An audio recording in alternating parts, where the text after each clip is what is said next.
Bro தலக்காவய வாங்க அப்படின்னு சொல்லியிருக்கீங்க. கண்டிப்பா வரேன் ப்ரோ. தலக்கா வயல் வரேன். தலக்கா வயல். போய் கண்டிப்பா கேட்போம் அவங்கள்ட்ட அர்த்தம் என்னன்னு. ஒவ்வொருத்தவங்களும் கமெண்ட் பண்றீங்க. சில பல நெறைய இடத்த தாண்டி தான் நான் வாரேன். காடு, மேடு, கரை எல்லாத்தையும் தாண்டி தான் நம்ம ஊருக்குலாம் வாரேன். கரெக்ட்டா கந்தன் வயல்லருந்து லெஃப்ட் சைடு தான் இந்த தலக்கா வயல்னு ஒரு ஊர் இருக்கு. அது போக ஊரே பசுமையா இருக்கு. பார்க்கவே ரொம்ப பிரகாசமா இருக்கு. நம்ம காரைக்குடி, தேவகோட்டை பக்கத்துல இவ்வளோ ஒரு அற்புதமான ஊர் இருக்கு அப்படின்னு நினைக்கல ரொம்ப ஹேப்பியா இருக்கு. ஊரோட ஸ்டார்ட்டிங்ஸ்லயே பார்த்தீங்கன்னா, கல்விக்கு முக்கியத்துவம் குடுக்குற வகையில ஒரு ஊராட்சி ஒன்றிய தொடக்கப்பள்ளி.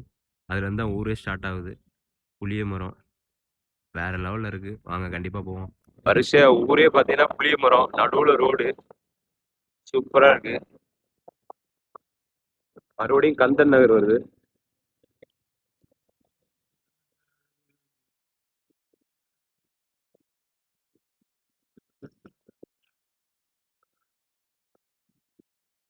நீயே ஒளி. சொர்க்கத்த பார்க்கணும்னா நம்ம தலக்காவேரி தான் வரணும் போல. ஐய்யய்யய்யோ! செம்ம அழகா இருக்குங்க. பாருங்க, நீங்களே பாருங்க எப்படி இருக்குன்னு. செல்லங்களா எங்க போறீங்க?